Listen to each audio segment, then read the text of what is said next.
are using a video in this video. I have been thinking. It's not here. It's anniversary. I have to see for friends the video in parent lab. It's a rainy morning and it's time to get your child out the door. You've asked them to put on their shoes, which you know they can do on their own. So you run to the kitchen to grab your coffee, then rush back into the room and see that they've put on flip-flops. Flip-flops. When it's raining. Comic.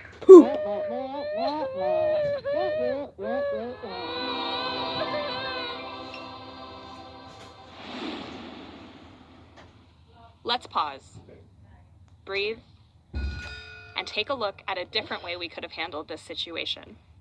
Take a minute to check in with you. How are you feeling? Rushed? Nervous about an upcoming meeting? How might your feelings be affecting your child? Once you've taken that moment, take another deep breath. Now, reconnect with your child. Before you unleash your frustration, take a breath and think about what's happening.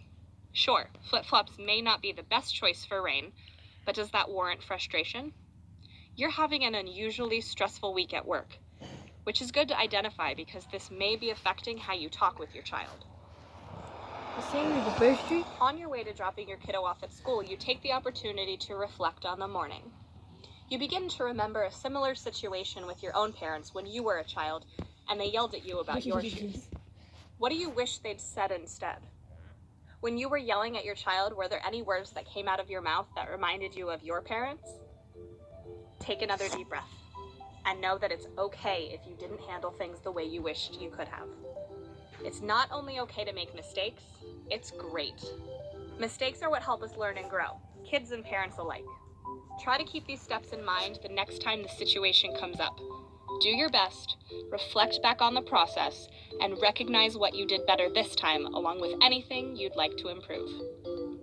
This video was brought to you by... Come on, you jerk! You knocked me!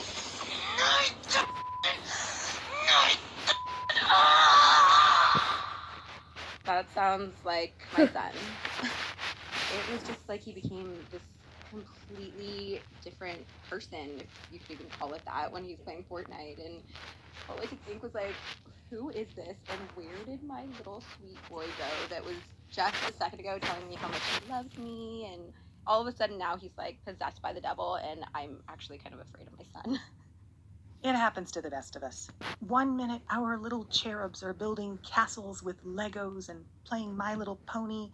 The next, they're cussing up a blue streak at someone they've never met. If your family has ventured into the world of Fortnite, you get it. More kids are at risk for carpal tunnel than sunburn these days, and when they're not actually playing the game, they're probably practicing the dances, flossing, or taking the L, or I don't even know. Fortnite, or whatever game your kid is playing, but it's probably Fortnite, has exploded. And let's be honest, as games go, it's not a lot going for it. For me as a grown man, it was addictive watching this. It's one This is a pretty awesome game. No. I can definitely see the appeal. That's Rob, talking about when he took a closer look at Fortnite when his kid really... Steve was playing. We like to think of discipline as something you do with your child and not to your child. With this in mind, your goal should be to nurture each child's ability to regulate their behavior. Let's compare this to the skill of riding a bike. Does a toddler just hop onto an adult bike and take off with ease? No, they're too small. Plus, they have no idea what it means to pedal and balance at the same time. And you can't make them ride a bike either. They have to be the ones actually pushing the pedals. You start with a small step first, right? And then they gradually work their way to an adult bike when the time is right. But they'll still fall occasionally, and they'll still need practice in order to keep up with grown-ups. If a kid has to learn to ride a bike for themselves, then what's a parent's role in the process? They're there to encourage, suggest next steps, provide safety boundaries, and demonstrate necessary skills. Even though the child has to develop their own skills, parents do play an integral role in the process.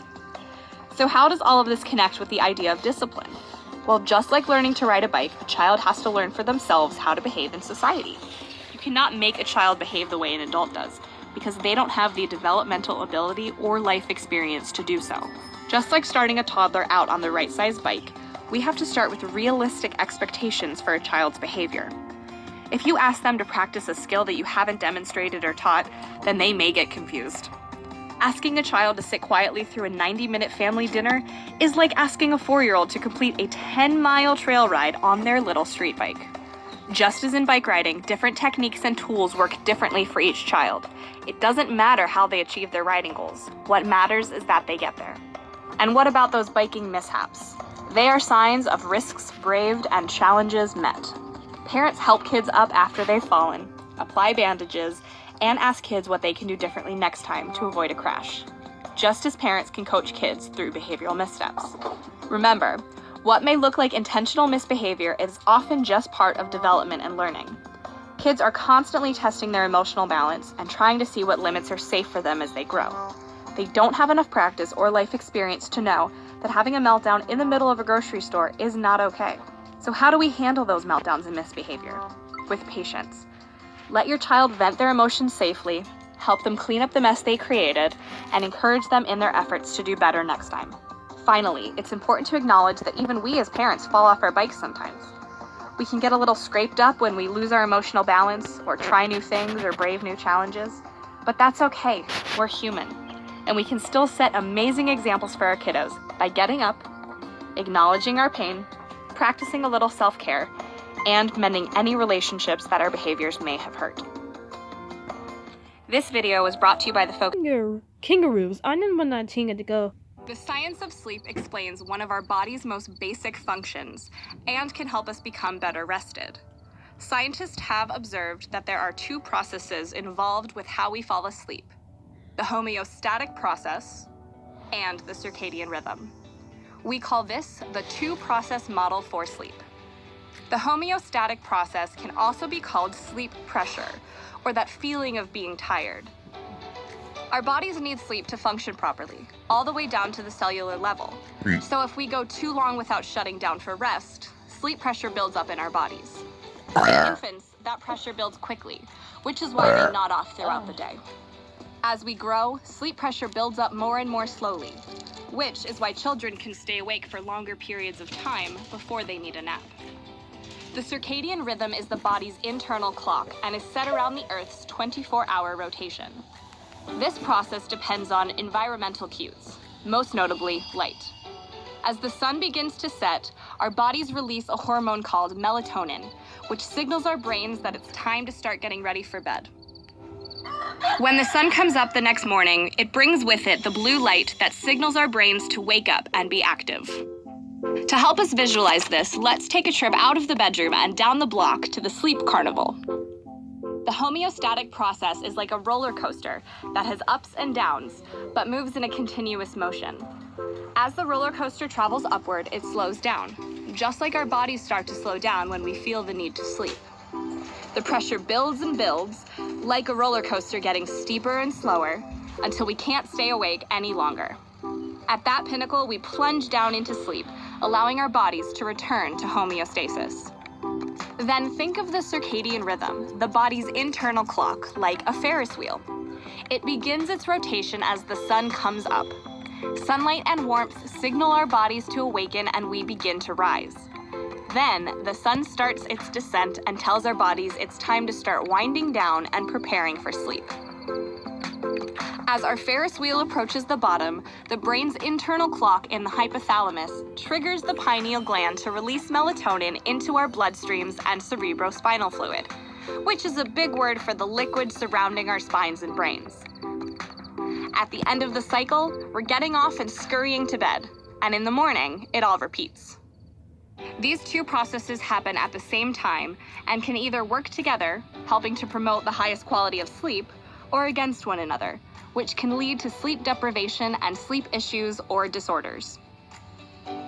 That feeling of being exhausted from staying up all night, while simultaneously being wired because it's morning, is a telltale sign that the homeostatic process and circadian rhythm are out of sync. To fix problems getting to sleep, we can tap into this 2-process model of sleep with a few simple tricks. like getting enough exercise and activity to tire our bodies during the day, and helping our circadian rhythms get on track by dimming lights and turning off electronic screens at least an hour before bedtime every night. This video is Sorry, unhand funny.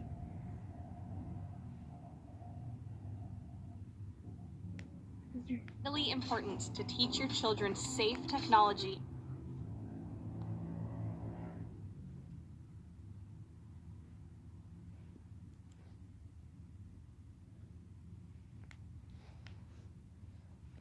Really important to teach your children safe technology and social media habits, and that if they see something, to say something. This video was brought. Well, stress is mediated by a set of nerves called the autonomic nervous system.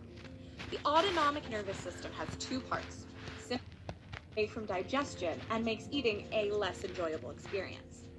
So how can you lower both you and your child's stress during mealtimes?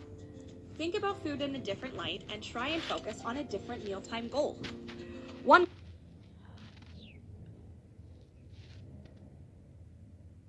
is doing. Shake a good job.